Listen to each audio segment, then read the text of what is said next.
wabarakatuh. Sugeng enjing para pemirsa. Niki kula ngaturaken pawarta kangge panjenengan sedaya. Kula Nora Nabila Hosyi wonten ing acara Sekilas Pawarta Jawa. Berita Desa Alian.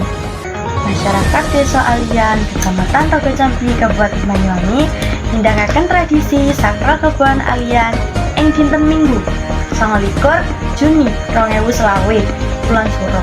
Tradisi menika minangka wujud raos syukur dhumateng Gusti ingkang Maha Agung atas hasil panen ingkang melimpah, serta donga tolak balang supados desa tansah pinaringan keselamatan.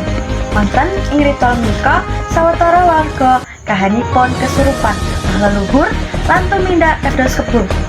Yang ingkang kesurupan wau ngandhahi ciri khas awakipun dipolesi areng, ngagem kain lareng lan beto piranti tani. Para kebo menika lajeng iter bumi ngubengi desa nglewati sekawan penjuru mata angin saha mlebet ing kubangan lendhet.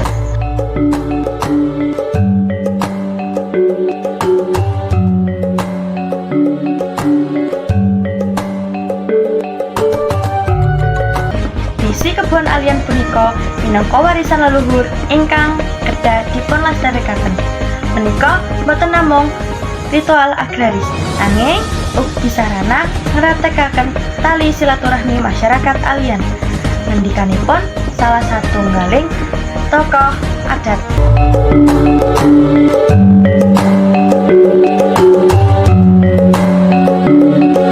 Kemudian sawetara wektu dipunguyu Jawa semangat warga lan ewonan wisatawan boten surut kangge nyikseni prosesi magic menika. Tradisi kebon alian tahun 2020 punika dados daya tarik wisata budaya ingkang gabungaken unsur spiritual lan tatanan ing tlatah Banyuwangi. Mekenten pawarta dinten menika, kula Nora Nabila Hosyi matur nuwun menawi wonten kelepatan nyuwun ngapunten. Assalamualaikum warahmatullahi wabarakatuh.